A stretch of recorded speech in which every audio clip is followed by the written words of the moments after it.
नमस्कार, आप देख रहे हैं अपना उत्तर प्रदेश। मैं हूं आपके साथ सचिन चौहान। यूपी के मुख्यमंत्री योगी आदित्यनाथ ने झारखंड के दौरे पर वो हैं और आपको बता दें कि सीएम योगी ने झारखंड के तमाम ऐसी जगह जहां पर वो पहुंचे हैं और चुनावी जनसभा को संबोधित किया और बीजेपी प्रत्याशी के लिए वोट की अपील की है। वहीं सीएम ने कहा कि कांग्रेस, राजद और झामुमो ये लुटेरों के सरदार वामपंथियों को सिर पर उठाकर झारखंड को पूरी तरह से नक्सलवाद के गढ़ बनाने के लिए उतारू हैं। पहले चरण का मतदान हुआ है और रुझान बताता है कि भारतीय जनता पार्टी पूर्ण बहुमत के साथ झारखंड के अंदर धमाकेदार तरीके से सरकार बनाने जा रही है।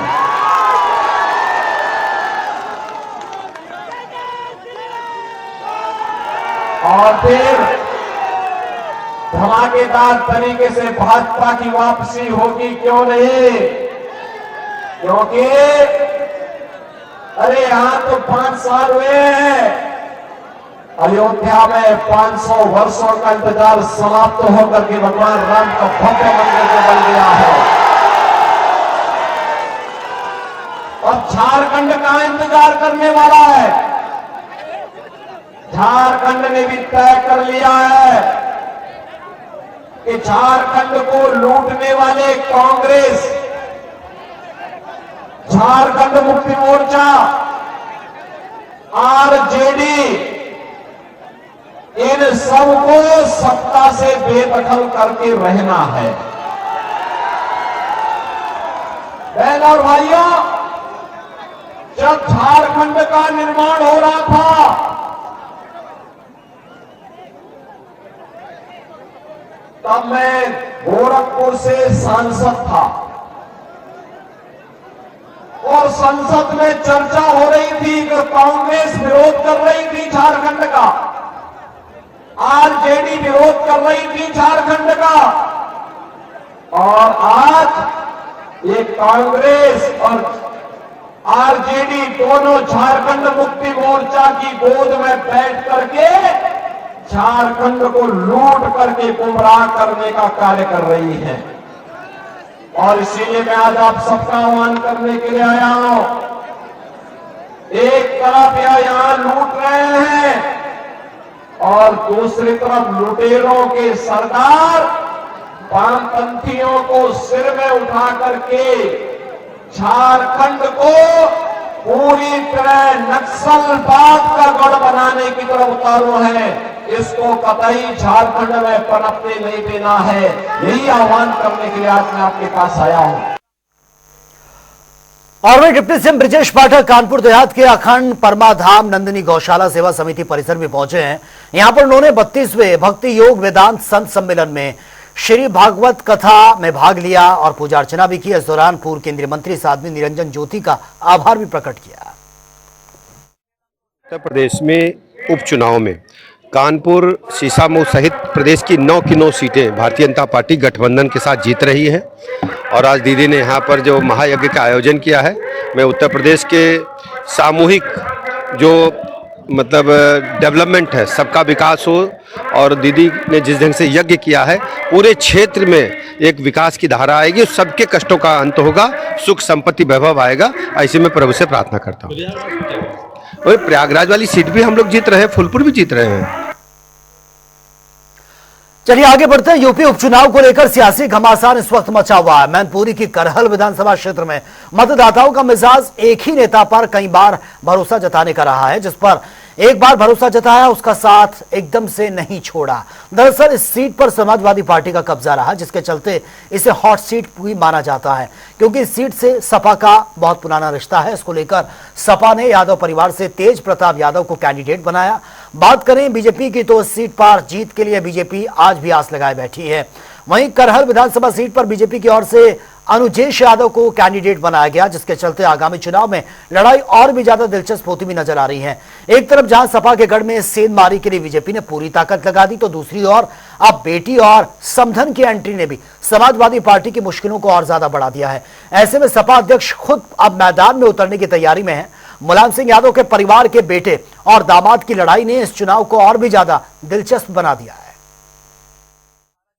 हम इस समय मौजूद हैं करहल विधानसभा की 110 विधानसभा करहल में, जहां पर जनता की राय देखते हैं जनता का क्या मूड है। क्योंकि एक तरफ समाजवादी पार्टी ने तेज प्रताप यादव को अपना प्रत्याशी घोषित किया है, वहीं पर दूसरी तरफ अनुजेश प्रताप जो भारोल के और मुलायम यादव के बेटे हैं उनको घोषित किया। वहीं जो धर्मेंद्र रिश्ते की अगर बात कर ली जाए तो दोनों फूफा भतीजे हैं। अब जनता से इसके लेके राय पूछते हैं कि किसके समक्ष वोट करने की तैयारी। क्या नाम है? अजय कुमार। अजय कुमार जी, उपचुनाव हो रहा है विधानसभा का, तो एक तरफ अनुजेश प्रताप है जो भारत के रहने वाले हैं, दूसरी तरफ तेज प्रताप हैं। रिश्ते की भी बात आपको पता होगी कि सैफई परिवार के उनका रिश्ता है, तो क्या लगता है यहाँ से तो सफाई निकलेगी, हमेशा निकलती है। और अनुजेश जो प्रताप जी की बात है वो तो कहीं भी नहीं है यहाँ पे। नहीं, रिश्ते की भी कहेंगे कि यादव हैं, दोनों यादव वोट हैं, तो सबसे ज्यादा विधानसभा में यादव वोट है और वही निर्णायक होता है कि कौन विधायक चुनने के लिए विधानसभा। तो क्या यादव को कुछ हो जा पाएंगे अनुजेश? नहीं, मुश्किल है। मुश्किल। अच्छा, समाजवादी पार्टी को अगर जनता वोट करती है तो कुछ कमियां होंगी, कुछ खामियां लग रही हैं कुछ कि हम समाजवादी पार्टी को वोट करेंगे? हाँ, तो जो भाजपा जो सरकार है, भाजपा की तरफ से ये प्रत्याशी है, यहाँ पे कोई कामकाज भी नहीं हुआ है। ठीक है, कोई भी जॉब वगैरह जो भाजपा निकालती है वो उसमें भी कोई भर्ती पूरी नहीं हो पा रही है। ठीक है, तो इस वजह से और जितना भी यहाँ पे जो भी काम हुआ है वो सपा सरकार में ही हुआ है। हमारे साथ और भी हैं। क्या नाम है आप? अनंत शर्मा। अनंत जी, चुनाव चल रहा है, 20 तारीख को वोटिंग है, क्या दिमाग में मुद्दा है कि कैसे वोटिंग करेंगे? देखो, वोटिंग का तो ये है, जो काम कराएगा उसी को वोट मिलेगा। एक तो यहाँ पे तो सपा का वर्चस्व अच्छा है और वो हमेशा जीतती है। तो और रही बात, वो भी उनकी फैमिली के ही रह चुके हैं पहले तो, पर लेकिन जो वर्चस्व होता है कि हमारे यहाँ पे काम कौन कराएगा, हमारी देखभाल कौन करेगा, हमें अपनापन से कौन फील कराएगा, इसको ही वोट देंगे हम। तो हम सोचेंगे कि सपाई को वोट दें, सपाई का बच्चा अच्छा है। तब भी यादव ही खड़े करें, सभी परिवार के एक तरह से धर्मेंद्र यादव के बहनोई हैं, तो क्या यादव वोट सबसे ज्यादा यहाँ पर है? तो कुछ काट पाएंगे यादव वोट? नहीं, कुछ तो काट ही लेंगे, 5-10 हजार काट लेंगे, पर लेकिन 50 हजार 1 लाख के लमसम वोट जीतेंगे तेज प्रताप यादव जी। तेज प्रताप यादव। तो ये विकास को लेकर आपके? हाँ, विकास को, और हम तो यूथ है, पर तो हमें नौकरी की बहुत आवश्यकता है, पर लेकिन यहाँ पे कोई भर्ती नहीं निकाल रही है बीजेपी, इसलिए तो हमें सपा की तरफ ही देखना पड़ेगा, क्योंकि वो काम तो करती थी अपने यूथ के लिए, इसलिए। बिल्कुल। और हमारे साथ और भी हैं भाई, तो बात करते हैं। क्या नाम है आपका? सौरभ। सौरभ, ये बताइए कि विधानसभा चुनाव चल रहा है और आपको प्रत्याशी पता ही होगा कि एक तरफ सैफई परिवार से तेज प्रताप यादव को मैदान उतारा है, यहाँ से सांसद भी रह चुके हैं पूर्व, और दूसरी तरफ अनुजेश प्रताप है जो धर्मेंद्र सांसद के बहनोई रिश्ते लगते हैं। तो सबसे ज्यादा वोट यहाँ पे यादव है, दूसरे नंबर पर साक्य है। तो क्या यादव वोट में सेंध लगाने का काम कर पाएंगे अनुजेश यादव?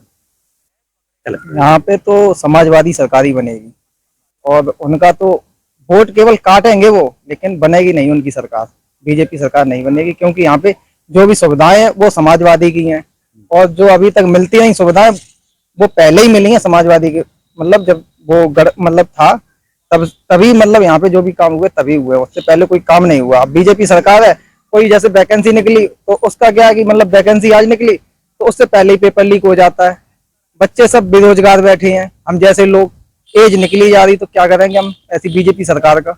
इससे अच्छा तो हमारी समाजवादी सरकार है जिसमें मतलब काम तो होते थे, आज तो काम भी नहीं हो रहे हैं, रोड वही बने पड़े हैं जो पहले बने हुए थे समाजवादी सरकार के, आज जाओ तो सड़कों पर गड्ढे पड़े हैं। और विकास की बात कर रहे हैं, बेरोजगारी की बात कर रहे हैं, आप बेरोजगारी को लेके वोट करेंगे, विकास को लेके वोट करेंगे? हम तो वोट अभी समाजवादी सरकार को ही देंगे और यहाँ पे गढ़ रहा है और रहेगा हमेशा। लगातार समाजवादी पार्टी? बिल्कुल बिल्कुल, ये गढ़ समाजवादी का था और रहेगा और आगे भी रहेगा। बिल्कुल। हमारे साथ और भी हैं, बात करेंगे। क्या नाम है आपका? आरिफ। आरिफ जी, चुनाव चल रहा है, एक तरफ अनुजेश प्रताप है, एक तरफ तेज प्रताप है। जो लोग बेरोजगारी, नौकरी और उसका मुद्दा लेके चलेंगे वो चुनाव जीतेंगे। एक बात करते हो, एक ही बात आपकी चैनल पे पहुंचेगी। तो क्या लगता है इस बार कमल खिलने, क्योंकि शासन और प्रशासन पूरी दमसम से लगा है, जो युवाओं के और लेके चलेगा वो जीतेगा, और मौजूदा सरकार भी यूपी में या केंद्र में बीजेपी की है, तो क्या लगता है इस बार सेंध लगा पाएगी कि लगातार समाजवादी पार्टी का गढ़ रहा है यहाँ पे और अब इस बार कमल खिलाने का काम कर सकती है? जो अपने चुनावी एजेंडे में कायम रहेगा, जिनने एजेंडा दिया है, मैनिफेस्टो दिया है, वो अपने काम करेगा, वो जो अपने मैनिफेस्टो काम करेगा वही जीतेगा। बिल्कुल विकास को लेके, विकास बेरोजगारी। विकास और बेरोजगारी के लिए आप वोटिंग करेंगे, तो क्या लगता है कि बीजेपी ने भी विकास उस पे नहीं, दोनों ने विकास किया, जिसका आगे होगा वो जीतेगा। जिसका आगे हुआ वो जीतेगा। बिल्कुल सही। तो देखने वाली बात है कि लगातार अगर जो युवा हैं, बेरोजगार हैं, और वो रोजगार को लेके वोटिंग करेंगे, महंगाई को लेके वोट करेंगे, जिसने जो काम कराया उसको लेके वोटिंग करेंगे। मैनपुरी से प्रमोद पांडे, जनता टीवी। फिलहाल वक्त एक छोटे से ब्रेक का, चल लौटते हैं।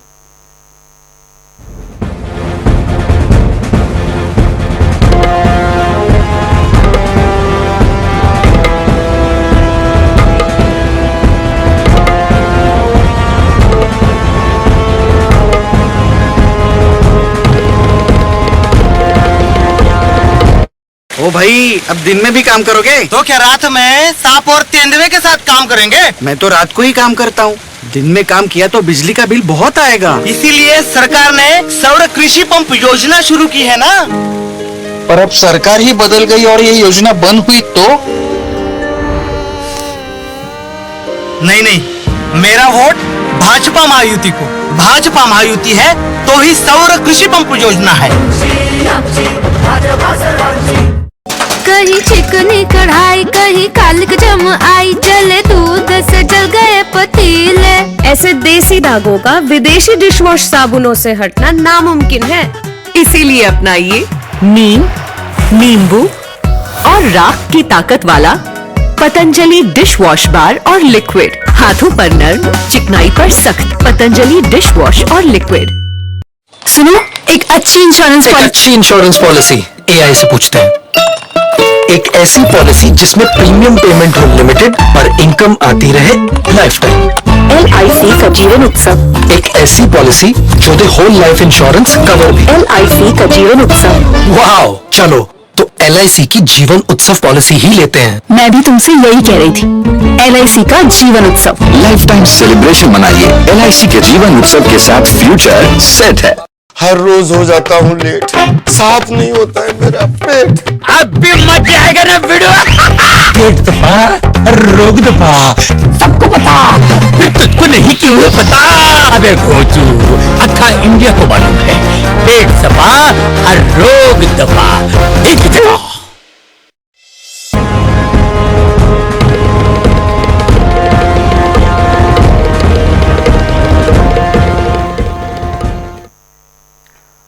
लखनऊ में दस्तावेजों की छानबीन को लेकर सीबीआई की टीम ने कार्रवाई करते हुए घूसखोर रेलवे इंजीनियर को गिरफ्तार किया और इसके बाद पूरे विभाग के इंजीनियर्स में हड़कंप मच गया है। वहीं शिकायतकर्ता ठेकेदार से भी पूछताछ की गई है। ये रिपोर्ट देख लेते हैं। पूर्वोत्तर रेलवे में इंजीनियरिंग विभाग का भ्रष्टाचार कम होने का नाम नहीं ले रहा है। लगातार मामले पकड़े जाते हैं और कई बार छूट भी जाते हैं। विभागीय कार्रवाई में विजिलेंस कुछ नहीं कर पाती है। विजिलेंस का बर्दाश्त जो है इंजीनियरों को मिला रहता है और वो मनमानी करते रहते हैं। इसके बाद सोमवार के केस रजिस्टर हुआ गोंडा का, जिसमें जो है एसएससी पीवे एक है AK मिश्रा, उन्होंने 50,000 रुपए जो है एक रिश्वत मांगी थी ठेकेदार से और उस ठेकेदार ने 50,000 रिश्वत लेकर के शिकायत जहां सीबीआई में दर्ज कराई लखनऊ में और उसके बाद सीबीआई ने छापा मारा और बुधवार को जो उन्होंने रिश्वत लेते हुए 50,000 रिश्वतों के हाथ पकड़ लिया।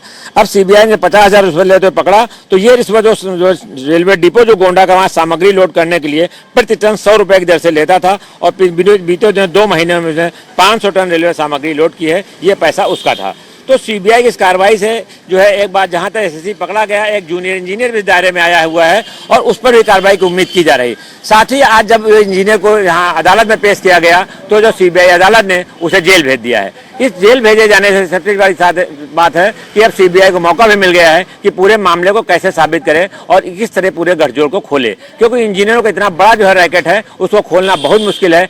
दावे बहुत किए जाते हैं कि रेलवे बोर्ड भी दावे करता है, रेल मंत्रालय दावे करता है और विजिलेंस विभाग दावे करता है कि हम कार्रवाई कर रहे हैं, लेकिन हकीकत यह है कि अगर कार्रवाई हो रही होती तो ऐसे इंजीनियर इस तरह रिश्वत बन लेते। इसी इंजीनियर का बीते साल तबादला हो चुका है, लेकिन फिर भी पैसे दे करके और अपने सीनियर अफसर को खुश करके लगातार रुका हुआ और साल भर से जो वहीं पर डेरा जमाए बैठा हुआ है, जिस जगह से उसका ट्रांसफर हुआ है। तो तो इस लगातार वो जो मनगढ़ हो गया था और इस मनगढ़ इंजीनियर ने जो है जमकर धांधली की और अपने अफसरों को भी उसने खुश किया, जिसके बदौलत ये लगातार वहां जमा रहा। अब देखना यह है कि सीबीआई इस कार्रवाई के बाद विभाग क्या करता है। और हालांकि रेलवे में जो है जो अगर कोई जेल जाता है तो तुरंत सस्पेंड मान लिया जाता है, तो डीम सस्पेंशन चल रहा है, लेकिन इतना अभी रेलवे की तरफ कोई ऑर्डर नहीं जारी किया गया है। परंतु ये इंजीनियर जेल जाने के बाद इसके कुछ दूसरे लोगों पर कार्रवाई हो सकती है, ऐसा माना जा रहा है, क्योंकि सीबीआई पूरा जो है मामले के दस्तावेज भी ले गई है और उनकी भी छानबीन कर रही है। कैमरा पर्सन रियाज के साथ टीएन मिश्रा, जनता टीवी, लखनऊ। गौतम बुद्ध नगर में पुलिस कमिश्नर श्रीमती लक्ष्मी सिंह ने यातायात माह के अवसर पर सड़क सुरक्षा की दृष्टि से वीडियो संदेश के माध्यम से सभी नागरिकों को यातायात के लिए जागरूक किया। इस दौरान उन्होंने कहा कि प्रत्येक साल सड़क दुर्घटनाओं में हजारों लोग अपनी जान गंवाते हैं। थोड़ी सी सावधानी, थोड़ा सा समय हमारी जान बचा सकता है। मैम, जो आज कार्यक्रम रखा गया है, आपने शॉर्ट फिल्म जनता को जागरूक करने के लिए जो रिलीज की है, किस उद्देश्य से की है और किस किस प्लेटफॉर्म पे ये फिल्म रिलीज होगी? देखिए, हम इसको अपनी सोशल मीडिया, पुलिस के जो गौतम बुद्ध नगर पुलिस कमिश्नरेट है उसके सभी सोशल मीडिया हैंडल से इसको हम ट्वीट करेंगे और इसको प्रसारित करेंगे। साथ ही साथ जो हमारे यहाँ मॉल और सिनेमा हॉल्स हैं उसके माध्यम से भी हम ये अवेयरनेस ड्राइव चलाएंगे। हम कोशिश करेंगे कि जनता के प्रत्येक वर्ग तक हमारे ये संदेश जाए, क्योंकि हाल के दिनों की एनालिसिस हमें ये बताती है कि रॉन्ग साइड ड्राइविंग, रॉन्ग लेन ड्राइविंग और रॉन्ग कट को लेना ये मेजर फैक्टर्स हैं जिससे कि बहुत सारे एक्सीडेंट्स बिना कारण के होते हैं। अगर इस पर हम सुधार कर ले जाते हैं तो हम आशा करते हैं कि number of accidents will go down drastically. और यूपी में लोक सेवा आयोग ने 2 शिफ्ट में परीक्षा का फैसला वापस ले लिया है। प्रयागराज में आयोग के सामने 4 दिनों से आंदोलन कर रहे छात्रों की मांग को लेकर आयोग ने इसकी परमिशन दे दी है, जिसके बाद आरओ और एआरओ परीक्षाओं को लेकर अब नई तारीखों का जल्दी ऐलान होगा। ये रिपोर्ट एक बार देख लें। आरओ पेपर और अन्य मामलों को लेकर वन नेशन वन इलेक्शन की तरह 1 डे 1 शिफ्ट एग्जाम की मांग को लेकर 4 दिनों से विरोध प्रदर्शन हो रहा था। आखिर छात्रों के सामने आयोग को झुकना पड़ा है और आयोग की तरफ से ऐलान किया गया है जो पीसीएस के पेपर है वो पहले की तरह 1 डे 1 शिफ्ट में होंगे, मगर आरओ पेपर को लेकर एक समिति बनाई गई है और साथ ही ये भी कहा गया है कि जब तक वो समिति का निर्णय नहीं आ जाता है तब तक आरओ पेपर को स्थगित कर दिया गया। फिलहाल हम छात्रों से बात करेंगे। ये बताइए, जो आयोग ने फैसला सुनाया, कहीं ना कहीं जीत तो हुई है छात्रों की, मगर कितना संतुष्ट है और ये धरना किस मोड़ लेगा? देखिए, ये हमारे लिए ऐसी खुशखबरी है कि जो हमें दुविधा में डाल करके खुशखबरी दी गई है। क्या है कि इन्होंने हमें एक तो खुशखबरी दे दी है कि चलिए हमारी पीसीएस की परीक्षा 1 शिफ्ट में हो रही है, लेकिन आरओ के लिए फिर से वही सिगुफा छोड़ दिया गया है कि हम इस पे समिति बनाएंगे, निर्णय लेंगे, फिर वही मीटिंग खेलेंगे। तो ये वाली सुविधा हमेशा से ला दी गई है। अब ये वो लड्डू तो नहीं, खाए तो पछताए, ना खाए तो पछताए। तो हमें तो वही दुविधा डाल दिया गया है कि भाई हम इसको क्या ही करेंगे, खाएं तो पछताए, ना खाएंगे तो भी पछताएंगे। अगर हम आंदोलन छोड़ के जाएंगे तब भी ये लगेगा कि मैं आधे से लौट आया। और क्या कहते हैं, अगर नहीं जा रहे हैं तो ये पीसीएस वाली जो परीक्षा होगी यहाँ हमारी पढ़ाई अधूरी रह जाएगी, क्योंकि परीक्षा की को स्थगित किया नहीं गया है पीसीएस की, और उसके लिए अभी 15 से 20 दिन ही है। अब 15-20 दिनों में कोई परीक्षार्थी कितना ज्यादा तैयारी कर सकता है, क्योंकि हम लोग अभी लगातार तो धरने में हैं। पहले तो क्या कहते हैं, ज्ञापन दिए, ट्वीट चलाए, छात्रों को बटोरे, 4 दिन से धरना कर रहे हैं। अब कितना हम लोग जाए कि 15 दिन में परीक्षा की तैयारी भी कर लें, और उसके बाद हमारे दिमाग में एक निर्णय आने वाला है, उसको भी हमेशा अभी भी लगा रहेगा। और लोग सभी जानते हैं कि आगे आप लोग धरने में रहेंगे कि आप छोड़ेंगे जो फैसला आया है? जी सर, ये हमको गुमराह करने की पूरी कोशिश की गई है। हम लोग जब तक नोटिस नहीं आ जाता और ये हमारी पूरी मांग नहीं मान लेते, हम लोग यहाँ से बिल्कुल हटने वाले नहीं है। चलिए, इनका कहना है जाने वाले नहीं, अगले का कहना है कि पेपर छोड़ नहीं सकते। आपका क्या कहना है? ये एक छोटी घुट्टी है जो लोगों को दी जा रही है। कौन की? डाबर की? डाबर की, कि आप यहाँ से हटें। सुबह हटाया जा रहा था जबरदस्ती नहीं हटे तो घुट्टी दे के हटा दें। किस तरह यहाँ से हटा दें कि खत्म हो जाए धरना प्रदर्शन, और घुट्टी दे के आगे बढ़े सब। कितना संतुष्ट है आयोग के इस फैसले से? बिल्कुल संतुष्ट नहीं है। तो आप लोग धरने पर रहेंगे? धरने पर रहेंगे हम। देखिए, छात्र कह रहे धरने पे 2 लोग आपके सहयोगी कर रहे हैं, आपका एग्जाम है, क्या वही है ना कि हमारे साथ तो एकदम दुविधा वाली चीजें आ गई ना कि हम करें तो क्या करें। ये बताइए, क्या लगता है, डिवाइडेड रूल की पॉलिसी तो नहीं लग रही है? नहीं, बिल्कुल। अगर इस तरीके के नोटिफिकेशन दे दिए हैं और इन्होंने जो बताया है उसमें छात्र जो है पूरी तरीके से स्पष्ट नहीं हो पाए हैं। कुछ छात्र जो है यहाँ से भटक भी। सरकार का जो फैसला है इसका कितना स्वागत करते हैं? जो है सरकार का जो अभी तक फैसला है स्वागत है, लेकिन उसमें और क्लियरेंस चाहिए और हमारी पूरी मांगे पूरी करें, उनसे यही अपेक्षा हम लोग रख करते हैं। बहुत लोगों से बात करेंगे। ये बताइए, आप लोग जो फैसला आया है कितना संतुष्ट है? इसमें हम लोग को दोनों पक्षों में बांट दिया, आरओ को भी अलग कर दिया है और पीसीएस को भी अलग कर दिया। पीसीएस का तो निर्णय दे दिए, लेकिन आरओ का वही पेच फंसा दिए कि अब समिति गठन हुई है, अब वो समिति निर्णय लेगी, उसके बाद अब पता नहीं कब तक एग्जाम होगा आरओ का। अब बताइए कितना स्वागत कर रहे फैसले का, क्या कहेंगे? फैसले के बारे में क्या कहा जाए, आरओ के बारे में अभी कोई फैसला किए नहीं है। और एग्जाम का डेट अगर नहीं बढ़ाएंगे तो बच्चों को प्रॉब्लम होगी, क्योंकि धरने पे बैठे हैं, उसके पहले धरने की तैयारी। आप लोग का रहेगा कि स्थगित कर रहे हैं? अब देखिए क्या होता है, वैसे रहना तो चाहिए। ये धरना, ज्यादातर लोगों का कहना है धरना रहेगा, कुछ लोगों का ही कहना है कि एग्जाम देने जाना पड़ेगा और स्थगित करने वाले क्या कहेंगे? जो फैसला आया है किस तरह से दें? जो ये फैसला आया है इससे हम लोग बिल्कुल संतुष्ट नहीं है, क्योंकि पीसीएस का एग्जाम 1 शिफ्ट 1 डे और नॉमिनाइजेशन तो ऑटोमेटिक हट गया, लेकिन जो आरओ का एग्जाम है उस पे इन्होंने कहा है कि हम समिति बैठाएंगे और ये केवल फूट डालो और राजनीति करो की मंशा से आए हुए हैं। हमें दोनों exam 1 shift 1 exam 1 day no normalisation का चाहिए। आज चौथा दिन है, हम लोग अहिंसात्मक रूप से गांधीवादी तरीके से बैठे हैं। एक भी यहाँ पर विपक्ष का कोई नेता नहीं है। जो सुबह से आरोप लगाया जा रहा है, यहाँ पर कोई विपक्ष नहीं, हर कोई। आयोग के फैसले से आप संतुष्ट नहीं है? हम आयोग के संतुष्ट नहीं। यह लोग आपसी छात्रों में आपसी फूट डालने का काम कर रहे हैं। यूपी पीसीएस का यूपी पीसीएस के लिए ये मतलब सूचना दे चुके हैं, लेकिन आरओ के लिए यह कमेटी का काम कर रहे हैं, जिससे आपस में छात्रों में फूट डालने का काम कर रहे हैं ये।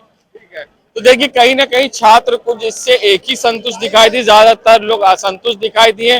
डिवाइड एंड रूल की पॉलिसी बता रहे हैं छात्र और कह रहे हैं जो धरना है उनका जारी रहेगा और साथ ही भले ही एग्जाम है मगर ये धरना खत्म नहीं होगा, क्योंकि जो आयोग ने फैसला सुनाया है वो कहीं ना कहीं संतोषजनक नहीं है और अब लोगों में असमंजस की स्थिति है कि इस धरने को छोड़ना है या धरने को जारी रखना है, पेपर देना है या धरने में शामिल होना है। फिलहाल ये रात तक ही स्पष्ट हो पाएगा कि धरना खत्म हो रहा है या लोगों का धरना जारी रहेगा। जनता टीवी के लिए सैयद मोहम्मद आमिर, प्रयागराज। हायर एजुकेशन प्राप्त करने के लिए दीनदयाल उपाध्याय विश्वविद्यालय समेत प्रदेश के सभी विश्वविद्यालयों में यूजी, पीजी और व्यावसायिक पाठ्यक्रमों के छात्रों के लिए समर्थ पोर्टल पर लॉगिन अनिवार्य कर दिया गया। वहीं जिन छात्रों ने परीक्षा फॉर्म भरे हैं उनको रोल नंबर भी तभी जनरेट उनका होगा और वे समर्थ पोर्टल पर लॉगिन करेंगे। ये रिपोर्ट एक बार देख लेते हैं। हायर एजुकेशन के लिए सामर्थ्य पोर्टल बनाया गया है और आपको बताते चलें कि सामर्थ्य पोर्टल जो है पूरी तरीके से इस समय कोलैप्स हो चुका है और विश्वविद्यालय से संबद्ध तमाम डिग्री कॉलेज है जिसमें लगभग 2.5 लाख छात्र हैं जिनको हायर एजुकेशन में जो है प्रवेश पाना है। और आपको बता दें कि इनरोलमेंट नंबर तो मिल गया है, लेकिन कहीं ना कहीं जो सामर्थ्य पोर्टल पर इनको जो है इनका रजिस्ट्रेशन नहीं हो पाया है, जिसको लेकर तमाम दिक्कत है। बात करेंगे यहाँ पे कुछ छात्राएं यहाँ पे हैं जिनका जो है प्रवेश नहीं हो पा रहा है, यानी कि सामर्थ्य पोर्टल पर जो है उनका रजिस्ट्रेशन नहीं हो पा रहा है। क्या कहेंगे, आपका क्या नाम है? मेरा नाम तृप्ति सिंह है और मैं MSc home science food and nutrition के स्टूडेंट हूँ। हम लोग काफी दिनों से परेशान है। पहले हम लोग को लास्ट डेट दिया गया था 11 तारीख और उस दिन भी हम लोग बहुत चक्कर लगाए, नहीं हुआ। आज फिर हम लोगों ने एप्लीकेशन दे के IT से लाया हुआ है, शायद बोले हैं कि वो कर देंगे, बट अभी हम कुछ कह नहीं सकते जब तक हो ना जाए। तो 14 तारीख बताया जा रहा है कि लास्ट डेट है। जी सर, बट अभी तक कुछ कोई वो पोर्टल ओपन होने का कोई चांस नहीं है। काफी दिनों से हम लोग देख रहे हैं, हम लोग एकदम परेशान हो गए हैं, डेली चक्कर लगा ले, लेकिन अभी तक हम लोग का पोर्टल ऑन नहीं हुआ है। कितने छात्र होंगे जो परेशान है इस समय, असमंजस की स्थिति है उनकी? सर हमारे MSc में तो हमारे पूरे होम साइंस डिपार्टमेंट में अभी एक भी छात्रों का नहीं हुआ है और ऐसे बहुत से डिपार्टमेंट हैं जिसमें बहुत सारे बच्चे ऐसे जूझ रहे हैं। आप बताइए, आप बता रही थी, क्या बता रहे थे? अभी एप्लीकेशन लगा करके हम लोग आए हैं, उन्होंने बोला था 2 बजे से पहले देख लेगा। अभी गए ऐसे ही एक दिन और आए थे तो उस दिन भी यही इशू था। पता नहीं क्या इशू आ रहा है, ये लोग पोर्टल ओपन नहीं कर रहे हैं और HOD लोगों का कहना है कि आप लोग फॉर्म नहीं भरेंगी तो एडमिट कार्ड नहीं अलॉट होगा। तो परेशानी का सामना तो हम लोगों को करना पड़ रहा है और इसका कोई समाधान निकल नहीं रहा है।